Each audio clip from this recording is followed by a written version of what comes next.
sih seorang auditor itu bisa menyimpulkan bahwa sebuah laporan keuangan itu benar tanpa memeriksa seluruh transaksinya itu satu persatu? Nah, jadi bayangkan untuk contohnya kalian itu diminta untuk menghitung seluruh butir beras dalam satu karung. Kalau dipikir-pikirkan itu kan kayak sesuatu hal yang gak mungkin kan.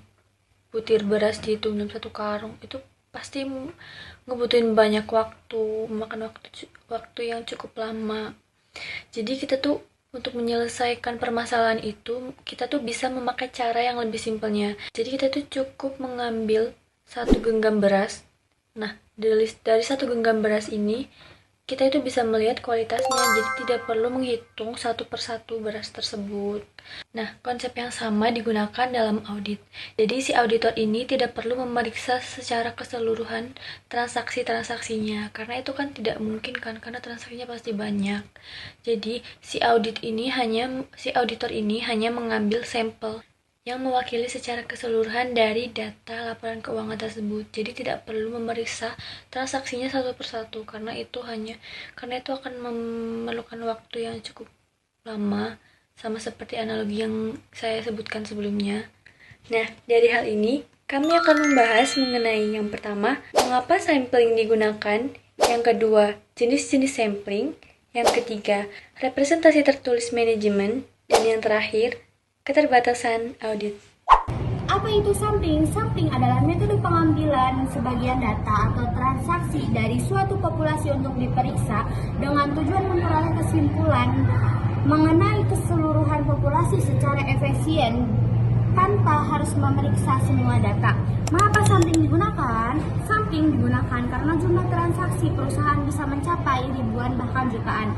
Jika auditor memeriksa semuanya, proses audit akan sangat lama dan mahal. Contohnya pada kasus Enron Corporation, audit menghadapi transaksi yang sangat banyak dan kompleks, sehingga diperlukan teknik sampling untuk membantu proses pemeriksaan.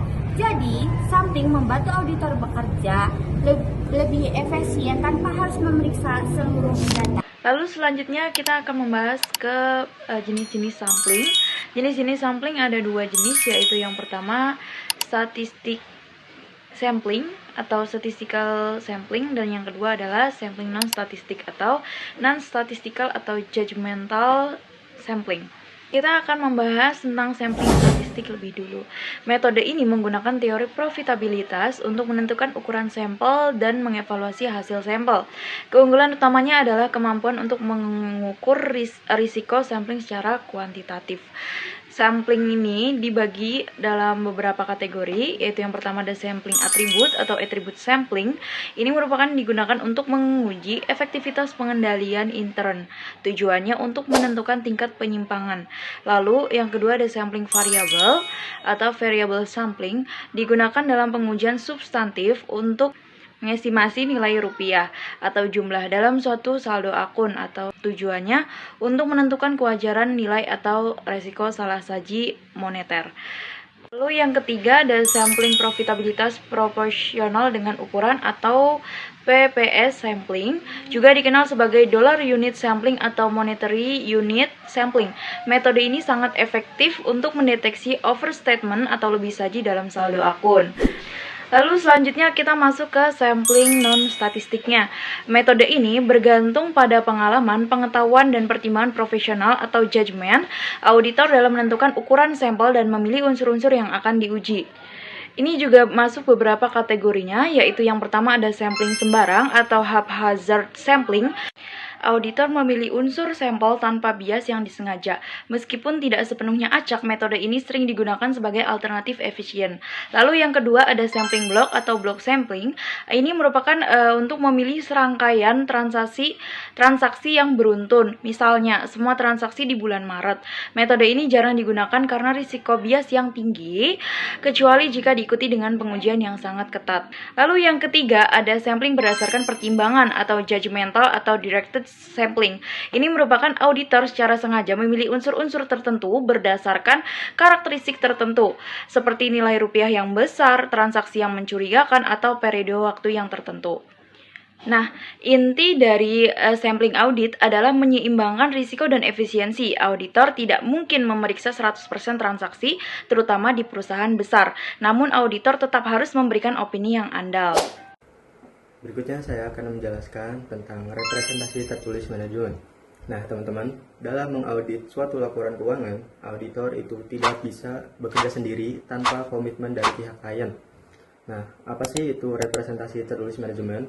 Secara sederhananya, representasi tertulis manajemen merupakan surat resmi yang dibuat dan ditandatangani oleh manajemen perusahaan atau yang kita sebut juga klien, lalu diberikan kepada pihak auditor. Nah, surat ini berfungsi sebagai bukti audit tertulis yang menegaskan bahwa manajemen telah memenuhi tanggung jawabnya. Mereka seperti menyediakan semua data keuangan dengan jujur dan lengkap.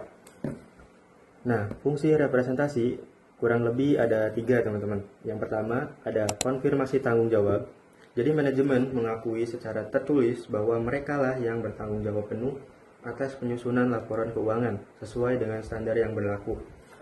Yang kedua, ada kelengkapan data. Mereka yang menegaskan bahwa semua data, catatan transaksi, dan informasi penting lainnya itu sudah diberikan kepada auditor tanpa ada yang disembunyikan. Lalu yang terakhir atau yang ketiga, ada pendukung bukti lainnya. Surat ini menjadi pelengkap atau pendukung bukti audit lainnya yang sudah dikumpulkan oleh auditor selama pemeriksaan. Nah, tapi perlu diingat teman-teman, meskipun surat ini wajib ada, representasi tertulis itu tidak bisa menggantikan prosedur audit utama lainnya. Jadi auditor itu tetap harus melakukan pengecekan fisik dan substantif.